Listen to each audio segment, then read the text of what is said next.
Good evening students. आज हम बात करेंगे उत्तर वैदिक सभ्यता। वैसे मैंने आपको इसके नोट्स भेज दिए थे, लेकिन इसके बारे में ब्रीफ में आज आपको अब करूँगा। तो उत्तर वैदिक काल उस सभ्यता को कहते हैं जो ऋग्वेद की रचना से लगभग 100 वर्ष के बाद अस्तित्व में आई। और इसमें जो बाकी 3 वेद थे, सामवेद, यजुर्वेद, अथर्ववेद, वो लिखे गए। उसके बाद जो उपनिषद थे, और वहाँ से उस वक़्त की हमें कैसा राजनीतिक जीवन था, कैसा सामाजिक जीवन था, कैसा आर्थिक जीवन था, कैसा धार्मिक जीवन था, वैसी जानकारी हमें मिलती है।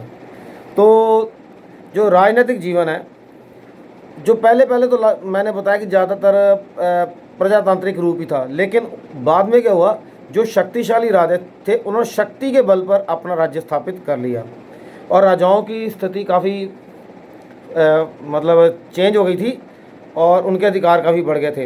राजाओं ने सर्वभौर, विश्वजनन, राजाधिराज, चक्रवर्ती ऐसी उपाधियां भी हासिल करनी शुरू कर दी थी। और अब वो दैवीय अधिकार कि राजा जो है परमात्मा का रूप है, उसकी आज्ञा का उल्लंघन परमात्मा की आज्ञा का उल्लंघन है।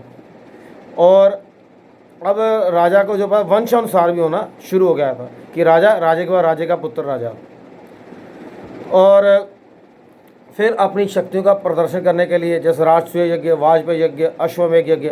अश्वमेध यज्ञ तो होता है, जैसे रामायण में हमने देखा ही था कि भगवान राम ने वो घोड़ा छोड़ा कि जो जहाँ जाता गया राजा या तो अधीनता स्वीकार करो या युद्ध करो। तो लव कुश के साथ उनका युद्ध हुआ था। तो और इस काल में राजा को प्रजा पर भी अधिकार था मिला कि उनका टैक्स कर लगाने का, और वो न्याय का भी सबसे सर्वोच्च अधिकारी था। राजा को सिंहासन से नहीं हटाया जा सकता था, लेकिन और शक्तियाँ बहुत बढ़ गई थी, लेकिन फिर भी राजे अपनी शक्तियों का दुरुपयोग नहीं करते थे। वो उनका प्रयोग हमेशा प्रजा यानी कि जनता की भलाई के लिए ही करते थे। फिर उसमें कई मंत्री और बढ़ गए, जैसे संग्रहित, कोषाध्यक्ष यानी कि फाइनेंस मिनिस्टर, भागदोह, कर या टैक्स इकट्ठा करने वाला, सूत, रथवान। इन मंत्रियों की नियुक्ति भी राजा द्वारा की जाती थी और मंत्री उस समय रत्निन बोलते थे। फिर जो 2 सभाएं, सभा और समिति, वो वैसे ही चल रही थी और ये संस्थाएं राजा को शासन चलाने में सहायता करती थी। फिर न्याय व्यवस्था जो थी कि अंतिम निर्णय राजा का ही होगा। उससे पहले पंचायत, विषय या विषपति, ग्रामीणी वगैरह के पास भी हम मुकदमे जो अगर नहीं कोई सॉल्व होता था तो वो राजा के पास जाता था। फिर अब राजाओं ने स्थायी सेना रखनी शुरू कर दी। उसमें पैदल सैनिक भी होते थे, घुड़सवार भी होते थे, रथवान भी होते थे, हाथियों का भी प्रयोग शुरू हो गया था। और काफ़ी अस्त्र शस्त्र जैसे तीर कमान, तलवारें, भाले, इनका प्रयोग भी होने लगा था।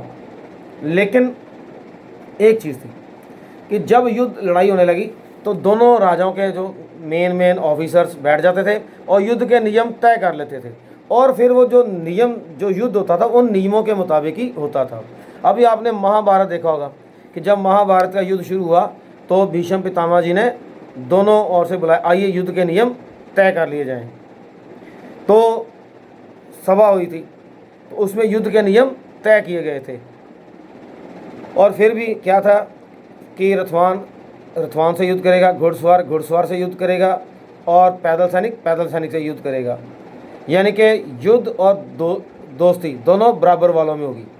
फिर अगर कोई सैनिक जख्मी है, घायल है, उस पर हमला नहीं करना है। अगर किसी सैनिक के ऊपर हमला भी करना चाहे, वो चुकना है, फिर भी उसको चेतावनी देकर हमला करना है। जैसे आपने बोला था महाभारत, उसमें सावधान आचार्य, सावधान अर्जुन, सावधान पितामह, वो ऐसे युद्ध महाभारत जो सीरियल आया था उसमें युद्ध में ये कुछ देखा हमने था।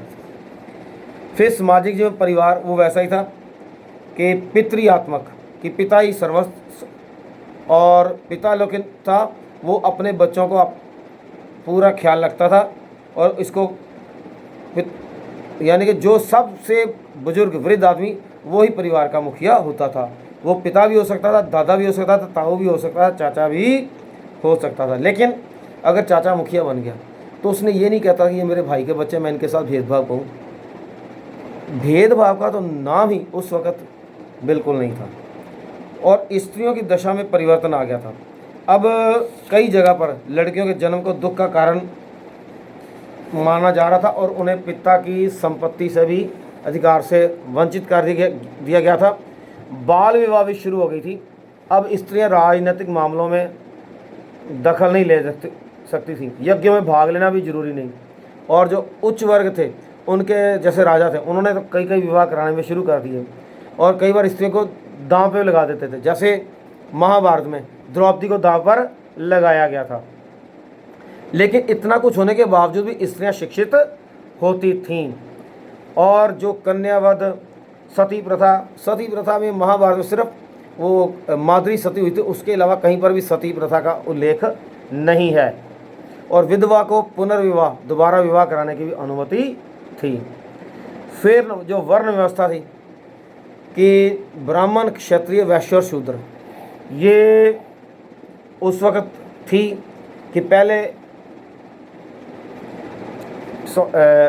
ब्राह्मण आते थे जो समाज में शिक्षा देने का काम करते थे, जो क्षत्रिय थे उस समाज की सुरक्षा का काम करते थे, और जो वैश्य थे वो व्यापार करते थे, खेती करते थे, और कहते हैं कि वो आर्थिकता को चलाने का काम करते थे। और जो शूद्र थे, जो व्यक्ति शारीरिक और मानसिक रूप से कमज़ोर होता था, तो कहते थे तुम तीनों वर्णों की सेवा करो, तुम्हारा पेट हम भर देंगे। और जो मनुष्य का जीवन कहते हैं एवरेज 100 साल की मानी गई। पहले 25 साल ब्रह्मचर्य आश्रम कि ब्रह्मचर्य का पालन करो और शिक्षा हासिल करो। फिर गृहस्थ की शादी करो, बच्चे हो जाएंगे, परिवार बन गया, उनका पालन पोषण करो। फिर वानप्रस्थ कि अब धीरे धीरे बच्चों को जिम्मेदारी देनी शुरू करो और अपने आप विरक्त हो जाओ। उसका संन्यास कि विरक्त हो जाओ। फिर जाति प्रथा जो थी,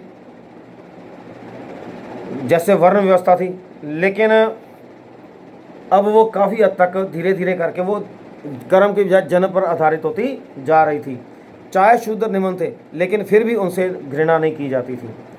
तो शिक्षा का जैसे मैंने बताया कि 25 साल तक ब्रह्मचर्य आश्रम, गुरुओं के आश्रम दूर जंगलों में होते थे, वहीं पर रहकर, घर से दूर रह के व्यक्ति जो थे, बच्चे, वो शिक्षा हासिल करते थे। और उस समय धर्मशास्त्र के अधिक गणित, ज्योतिष, चिकित्सा, कानून, व्याकरण, नीति, युद्ध संबंधी विषयों की भी शिक्षा दी जाती थी, लेकिन कोई फीस नहीं लगती थी, निःशुल्क। लेकिन जब विद्यार्थी अपनी शिक्षा को पूरी करता था तो वो गुरु दक्षिणा के रूप में अपनी समर्थ के अनुसार या अपने परिवार की समर्थ के अनुसार गुरुकुल को कुछ ना कुछ भेंट किया करता था। और फिर पोशाक तो पहले की तरह ही थी, भोजन भी पहले की तरह था, और मनोरंजन के साधन भी पहले ही थे। और नए देवता भी आ गए कि जैसे अभी उन्होंने कहा कि हाँ जी, जो ब्रह्मा जी हैं वो ब्रह्मा, विष्णु, महेश, ओम का जो ना वो भगवान के 3 रूप मान लिए गए कि ब्रह्मा, विष्णु, महेश। कि ब्रह्मा जो है वो सृष्टि का रचना करने वाले हैं, विष्णु जी सृष्टि को चलाने वाले हैं, और शिव जी सृष्टि का संहार करने वाले हैं, त्रिदेव। उसके बाद दुर्गा, काली, पार्वती, लक्ष्मी, इनका भी पूजा होनी शुरू हो गई। और अब ये देवी देवताओं की पूजा, मूर्तियां बनाकर उनकी पूजा करते थे। और कहते हैं जन्म से लेकर मृत्यु तक व्यक्ति के 40 संस्कार होते थे। लेकिन अब बलि जो थी वो शुरू हो गई थी, कई जगह मनुष्य की बलि भी दी जाती थी। और यज्ञ अब महंगे होने शुरू हो गए थे, क्योंकि पुरोहितों के बिना कोई भी यज्ञ नहीं हो सकता था। और